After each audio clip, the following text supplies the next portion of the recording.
Ассаламалейкум достар. Бізде YouTube арнамызда жаңа рубрика «Сыр бизнес». Бұл жерде кәсіпкерлер ішкі кухнясымен бізде толықтай бөлісетін болады. Қалай олар бизнестерін өздерін көтерген. Бүгінгі біздің қонақта Диана ханым қалай садик, робототехника және детский лагерлерін барлықтарын толықтай бізге бизнесті түсіндіретін болады. Кеттік. Сол кезде біздің қайтпаста папам үй деп соққан жері бар тұғын. Сол жерден мама садик соғайын деді. Со временем дамып, уже өкіметтен ақша түсе бастады. Екінші рет тұрмыс құрды. Әкем қайтыс болғаннан кейін садиктің доходын алып отырады. Өзінің өмірі жақсы, күйеуі жанында. Мен управляю. Садик ашу үшін негізінде қанша ақша кетеді? Минимум. 10 доллар, 10 миллион теңге. 10 миллион теңге. То есть, смотрите, бұл жерде бірінші лайфхак. Бізде робототехника оқытамыз, компьютерная графика оқытамыз, 3D моделирование үйретеді. Одан кейін английский язык. И юный лидер. Юный лидер Шымкентте жоқ.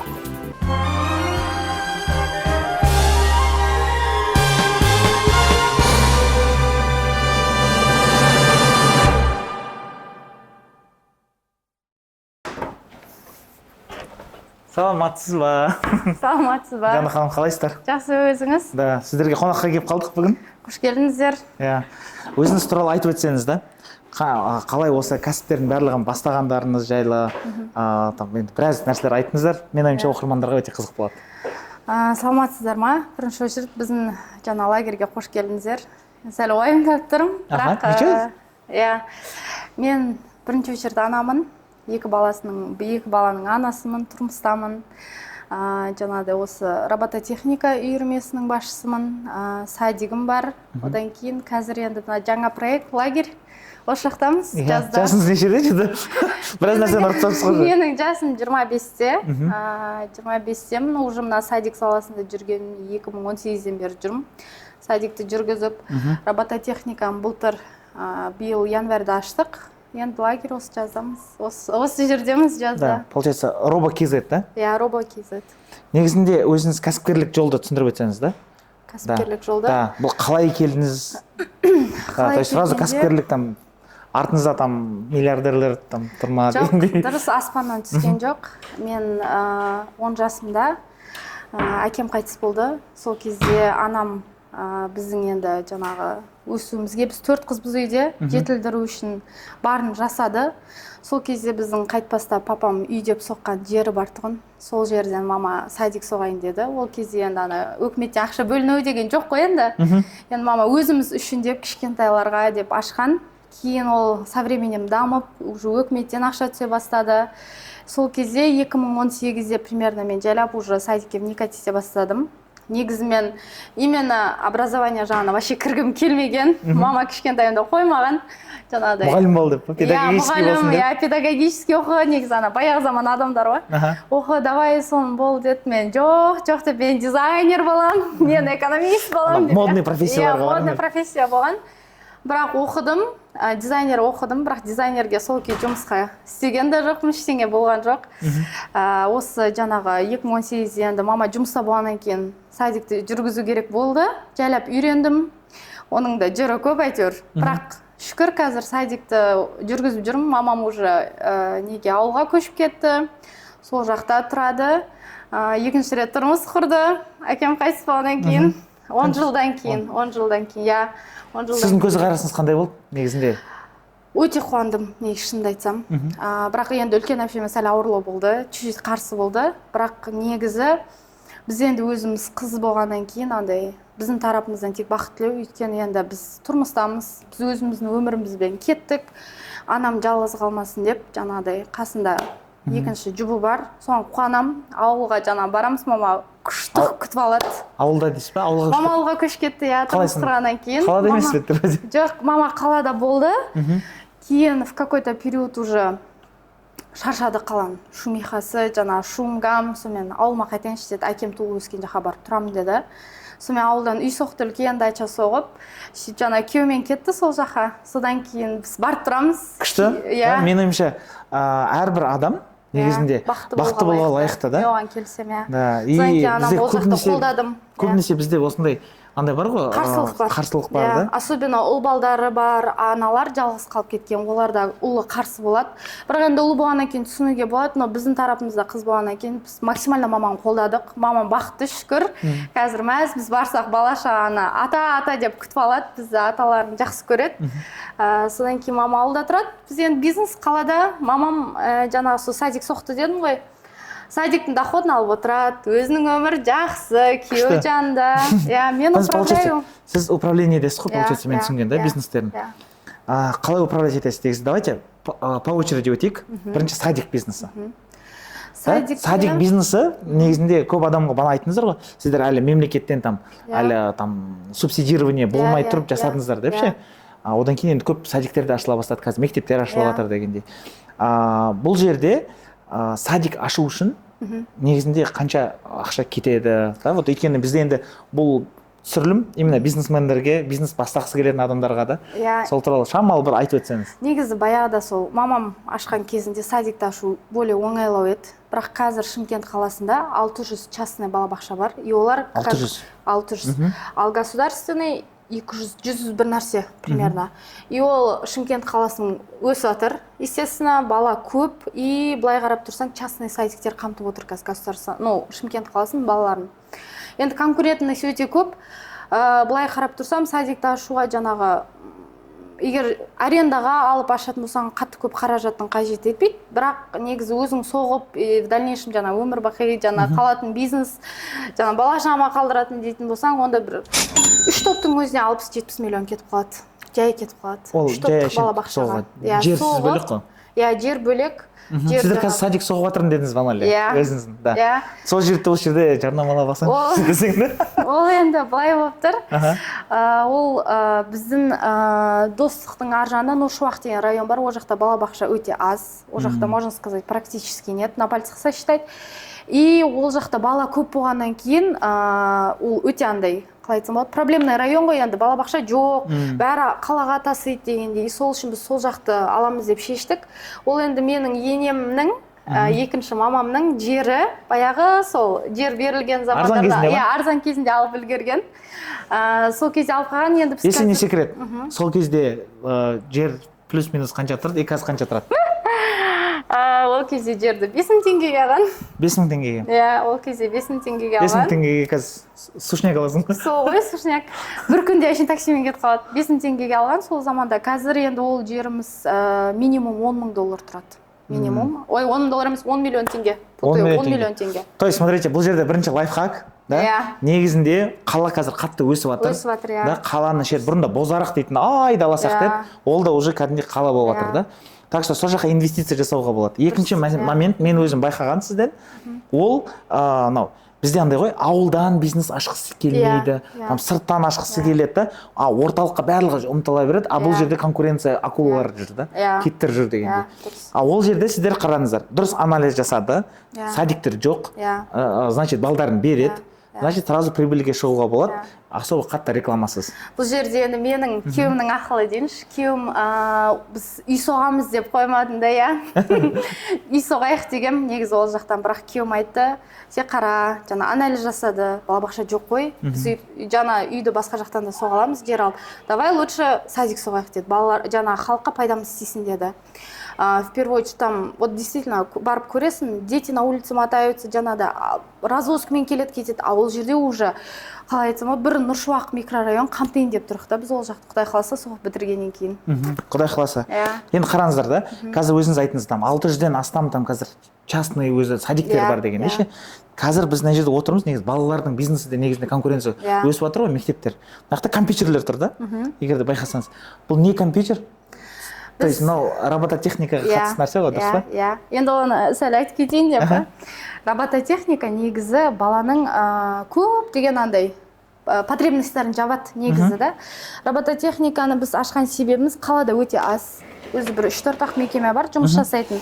Бұл баланың шыдамдылығына бірінші очередь үйретеді, сабырлыққа, например, андай гиперактивный балалар болады, жүгіріп бір орында отырамайтын, одан кейін көп қосынды.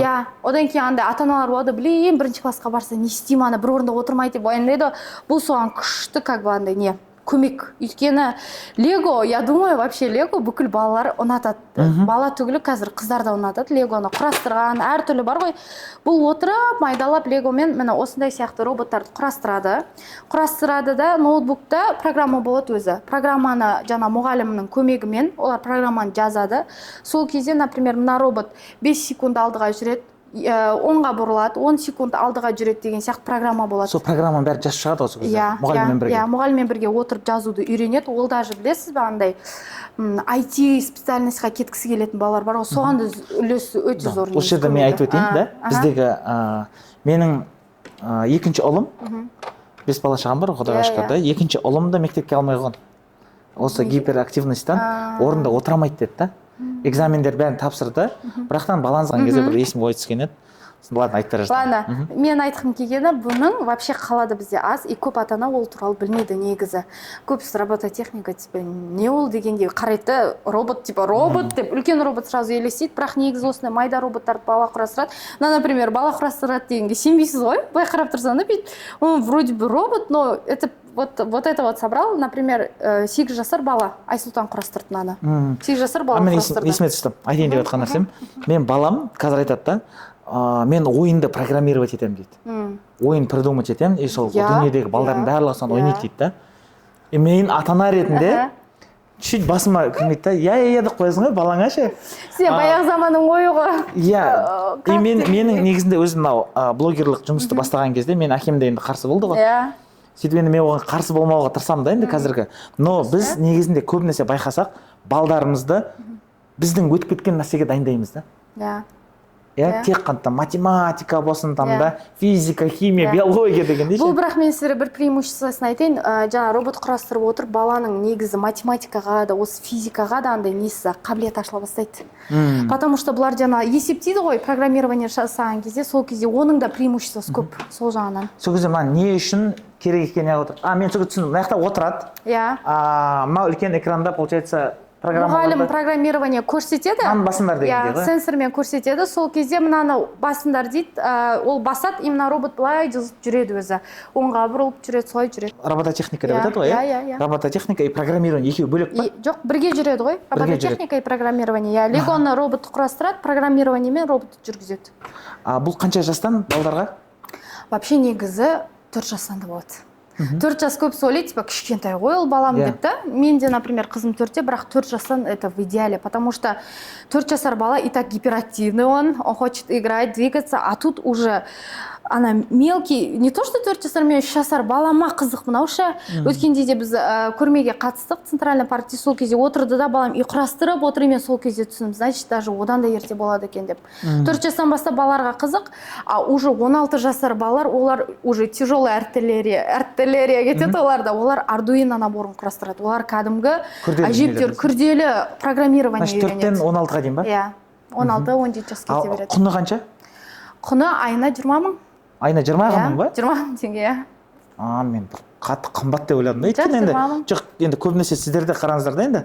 Басқа жерде там рисование болсын, не болсын, енді компьютер дейтін қымбат қой негізінде да, әр балаға.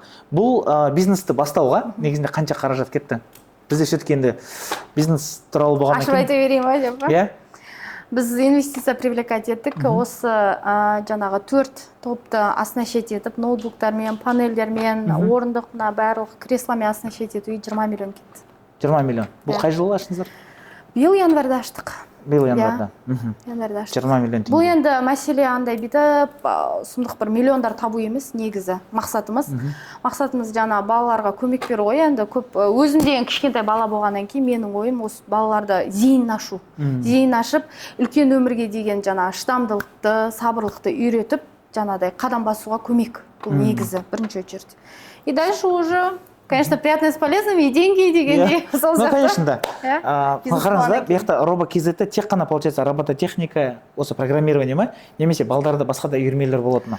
Енді былай бізде, біз жаңа январда аштық дедім ғой, біз негізі совместно государствомен үйірме қылып аштық. Ол жерде государство оплачивает негізі бала басына.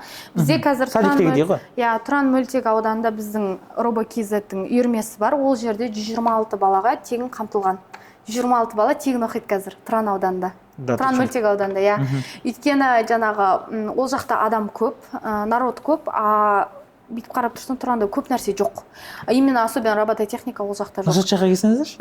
Жоқ деп, енді Нұрсат жақтан платный ашамыз дегенсің ба? Жоқ, в дальнейшем, иә, Нұрсаттан платный ашқымыз келіп жатыр. Одан кейін, может, дальнейший жаңағы өкіметтің Гарановның конкурстарына қатысып тағы бесплатный орын алсақ, может, Нұрсаттан бесплатный тегін ашамыз тоже. Сол кезде бұл жерде бесплатныйға тек қана Тұранның қазір адамдарға қазір, иә, қазір Тұран ғана бесплатный келеді. Бірақ платныйға келуге болады. Платныйға обязательно, иә. Болады, платныйға келуге болады, иә.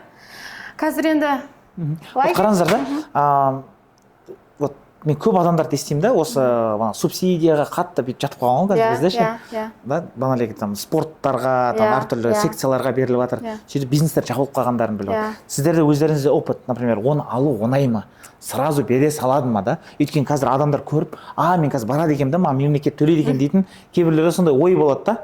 Иә, түсіндіре кетейін, ол негізі өте андай ауырлау нәрсе, өйткені арт спортын өзімен білесіз, біреттер қайбір жылдар соттасты, жұрттар 60-70 миллионға минусқа кіріп кетті.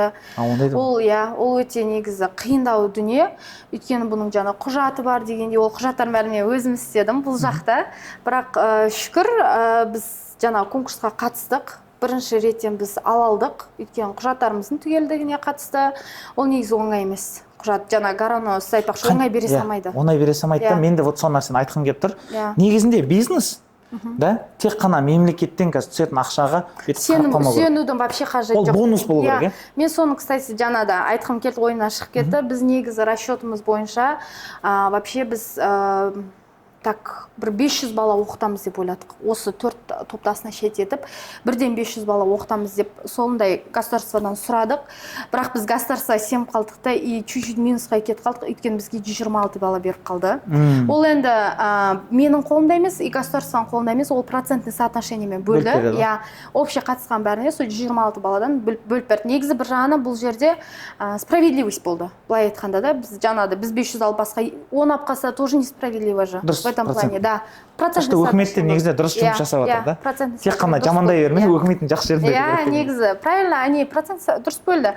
Бірақ енді сіздер платный жақтарды да қазір дамытып жатсыздар ғой. Иә, платный дамытып жатырмыз, Құдай қаласа, бір-екі точка ойда бар ашатын, сол жерлерді ашамыз. Енді вот біз қазір лагердің территориясында жүрміз. Иә. Так, лагерді біз не үшін аштық? Негізі, мен өзінде ата-ана болғаннан кейін көп ата-аналардың дейінші бойлы бар ғой негізі. Қалан сыртына жібергісі келмейді. Қорқынышты, біз жіберіп қорқыныш басым ғой негізі, потому что қазір мынандай заманда не то, что лагерь даже туысқанның үйіне жіберуге қорқасың дейді да, енді расына шындыққа келгенде. Бұл лагердің преимуществосы сол ата-ана жаңағы азынан кешке дейін тастап кетеді. Қаланың қақ ортасында, Кембаба парктың ішінде. Мына жақта қарасаңыздаршы, да? Мына жақта қалып бүйтіп көрсетейік, балдардың ойнап жүрген. Маған ұнап тұрғаны бұл жерде андай да. Келіп, там, балдар ойнап жатыр, давай съемканы тоқтатайық, балдар тыныш тұрыңдар дейтін нәрсе емес. Бала болғаннан кейін балдар осындай шомылатын. Дұрыс, иә, бала болғаннан кейін бала бола білу керек негізі бала. И содан кейін бізде у нас как есть, так есть негізі. Потому что жаңа ғана олар суға түсіп ойнады, өйтті жаңа бассейнге түсіп жатыр, содан кейін чуть-чуть на беспорядок не обращайте внимание дейді. Жоқ, это абсолютно нормально ғой, как родители говорят деген. Мына жақта бізде, получается, обед ішеді, ойындар болады. Тамақты қалай не аласыздар? Получается, өздеріңіз дайындайсыздар ма? Иә, бізде повар бар. Повар завтрак дайындайды, обед дайындайды и полдник болады. Полдникте обязательно выпечка істейді. Жаңағы духовкада пісіреді, самса деген сияқты. Әртүрлі выпечка болады. Одан кейін біздің преимущество то, что біздің лагерде 4 пәннен сабақ береміз. Получается, бала не только отдыхает, не только развлекается, но и в то же время ребенок учится. В том плане, жаңағы енді бізде школа робототехники болғаннан кейін бұл да лагерь робототехники.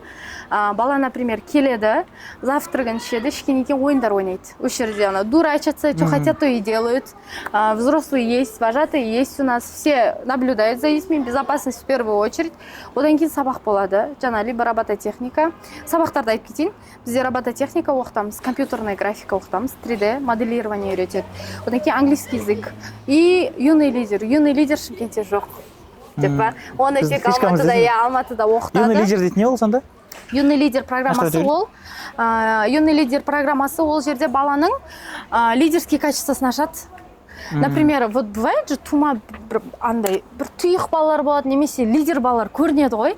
А бұл жерде сол баланың жаңағы біліктілігін арттыратын андай қалай айтсам болады, ішіндегі бір сақтап жүрген андай бір качестволарын ашу ғой, баланың тұйықтығын ашу. Мен де сіңілім сол Алматыда барды, ол өте тұйық еді, бірақ сол юный лидерге барып ашылды. Сол сияқты осы программаны оқытатын мұғаліміміз бар, сертифицированный.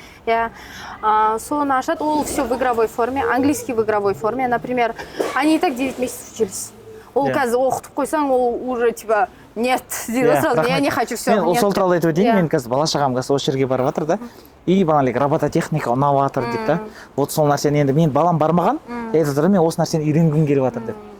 И это тоже круто, да, то есть бұяқта получается ана робототехниканың үйірмесінің барлығы осы жерге кіріп тұр ғой, осы бағаға. И да, құны туралы айтып өтсек тоже. Құны бізде былай сезонмен болады. Осы жазы біз 6 сезон қамтимыз деп расчет жасап отырық. Бір сезонда 10 күннен. Суббота воскресенье оқыта береді. Суббота воскресенье оқыта береміз. 10 күн болады. 10 күн бір балаға 60 мың теңге. Жаңағы трехразовое питаниесімен, обучениесімен, жаңағы бассейн, все, не дегенде, парк дегендей. 60 мың егер 2 бала келсе, например, сізде 2 бала. Сіз әр балаңызға 55 мыңнан төлейсіз, дұрыс па? 55 мыңнан. 3 бала келетін болса 50 мыңнан. Бір семьяда 3 бала келсе, скидкалар бар, иә. Мына жерде получается площадка ғой, өздері ойнап. Жақта ойнайды. Негізі осы площадка ұнайды. Маған еще бір айтып кететін момент, бұл жердің бір ұнайтыны, то что здесь полдың бәрі андай такой резиновый. Балаға безопасно в первую очередь. Анда қатты үлкен травма алмайды, құлаған күнде деген бала болғаннан кейін құлайды, жаңа сүрінеді. Но мынау безопасный. Сол ұнайды. И спокойно далада ойнайды, олар мына жерде доп, ойбой, сұмдық ойындар болады. Енді кешелі бері байқап отырық қой, сұмдық болады. Маған өзіме қатты ұнап жатқаны мына жерде паркта. Иә. Негізі далада, қазір айтайын, там 37 градус болып тұр да. Бірақ мына жерде бір 30 градуста жүрген сияқтымыз. Салқын, солсы. Одан кейін бұл жерде, видите, кукольный театр бар. Старый здание, баяғыдан келетін кукольный театр. Орысша, қазақша программасымен мы хотим, осы хотим емес, негізі программада бізде бар, кукольный театр келеді. Осы жерден келіп балаларды развлекать етеді. Жаңа өзінің театр постановкасымен, иә, в общем, сол түсіндіңіз ғой. И бөлек енді ата-аналардың рұқсатымен, егер рұқсат беріп жатырса, соңғы күні біз балаларды паркке апармыз келіп жатыр, аттракциондарға мінгізуге. Мен балдар мұз айтып жатыр ғой, паркке барайық. Енді бір ата-аналар бар қорқады негізі да, но мы вообще планируем тоже паркке де апарып қайту, өйткені уж тиіп тұр ғой. Жаңа очередьпен рұқсат алса, жаңа бір топты бір апарып кеп, 2 топты апарып кеп дегенде бәрі в первую очередь безопасность, конечно, в первую очередь. Соны кешелі бері андай уайым, бәрі бірші, бірен баласы болғаннан кейін өзің балаңдай уайымдайсың, бір бәле болып қалмаса екен деп. Бірақ енді шүкір жақсы болып жатыр. Негізі сол ғой целіміз осы лагерь. Вот енді цифраларға келсек та. Так, осындай қазір летний лагерьді жасау, сіздер получается аренда қыласыздар ғой, определенный 3 айға дегенде, негізінде, вот бағанағы садик айтыңыз, робототехника, лагерь, қанша ақша табуға болады, да, чтобы мына жақта адамдар отқандар. Общий ма? Жоқ, общий деген кезде әрқайсынан бір бөлек та. Именно сіздерде қанша емес, например, там 1 миллион теңгемен, там 5 миллион теңгенің арасында табу это реально дейтінше, өйткені кейбір адамдар осы салада бір бизнестер бастауы мүмкін. Садикте шынымды айтайын, доход 1 миллионнан бастап, можно до 10 до 20 миллионов доход иметь, негізі садиктен таза көруге болады. Енді үлкен болу керек қой, чтобы көп доход табылсын. Ол жерде уже андай садик үлкен болмайды, біреулер енді филиал сияқты 3-4 садик ашып тастайды. Ондай да болады. Олай да болады жұмыс істеуге. Робототехниканы енді білмеймін, былай точно цифрасын айта алмаймын, өйткені біз өзіміз енді кірдік. Біз қазір шынымды айтайын сізге, робототехниканы былай доходқа жұмыс істеп жатқан жоқпыз, чисто на свой узнаваемость, абыройға. И лагерьдің смыслы то же самое. Бұл жерден бізден даже по нулям шықсақ та нам не обидно, өйткені, во-первых, өзіміздің бала-шағамыз жүр. Өзіміздің бала-шағамыз гаджеттан бөлек уақыт өткізіп жатыр, жазын тиімді. Во-вторых, біздің жаңа робокизетке андай узнаваемость қой. Уже білетін болады да. Енді сіздердегі, получается, 3 бизнес бір-бірімен қарым-қатынаста ғой, дұрыс па? Барлығы балдармен енді. Енді Құдай қаласа, келесі шаг енді мектеп ашу болып тұр ғой сіздерге. Құдай қаласа әумин. Да? Қазір частный мектептерде өте көп болып жатыр. Неге ол нәрсені жасамасқа? Может, университет. Университет, да, Құдай қаласа одан кейін дегенде. Біздің ағылшын енді бала 9 ай жаңада айттым ғой мен сізге, 9 ай оқыды, шаршады оқудан. Біздің формат, байқасаңыз, парта жоқ. Парта, ручка, қағаз ондай жоқ. Бұл жерде балалар отырады, мұғалім өзінің орнында отырады. жаңағыдай сөз таласып бір бірімен ағылшынша жаңағы ойын арқылы баланың жаңағы ағылшынға деген ағылшын тіліне деген интересін ашуға былай айтқанда. Одан кейін бізде бәрі интерактивный. интерактивный панельмен, все сенсорное, то есть жаңағы баяғыдай тақта деген жоқ уже, ол заманнан өтіп. Уже қазір андай мультик қосып береді балаларға ағылшынға, чтобы ағылшын именно словарный запасын ашу үшін. Есту үшін де дейсіз ғой. И сол кезде парта жоқ. Отырады, балдар осындай айтам, өлең айтып, бүйтіп ойнап деген. Дебаты будут у них, они дебаты, сөз таласады, сөз жарыстырады дегендей, сол форматта ғой. Именно осы біздің ағылшын. Юный лидер то же самое, жаңа айттым ғой, жас көшбасшы, ол да далада болады, тоже в формате игр, бір-бірімен отырып, жаңа психологический сессия жасап, сондай сияқты. Баланың негізі баланың зейінін ашу ғой. То есть потенциалын ашу баланың в первую очередь. Сондай бізде. Супер. Мен ойымша барлық нәрсені көрсеттік деп ойлаймын. Негізі, вроде. Енді Құдай қаласа сіздердің садиктеріңізде соғылып бітсін. Жаңа садиктеріңізде, екінші садиктеріңіз, лагерлеріңізде мен ойымша адамдар тола болады. Құдай қаласа, Да, өйткені қаланың қақ ортасында, парктың ішінде, бағасы қолжетімді, да, азаннан кешке дейін балдар келіп шомылып, робототехника, английский барлығын, юный лидер деп атсыз, кубик, рубикті собирать ететін, оны да бір отдельный курс сақтау береді адамдарда.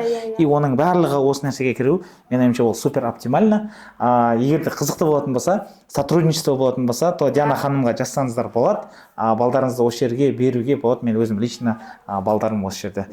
Диана ханым, сізге үлкен рахмет. Сізге рахмет. Осылай барлықтай нәрселерді айтып бергеніңізге. Өйткені енді осындай мен ойымша курстарда барлығы сразу завод соғып кету, мектеп соғып кетуден бастамайды ғой. Кішкентай осындай курстардан бастап сізде кәсібіңізді бастауға мен ойымша үлкен мүмкіндік. Сіздермен болған Сыр бизнес және Диана ханым. Рахмет. Пока.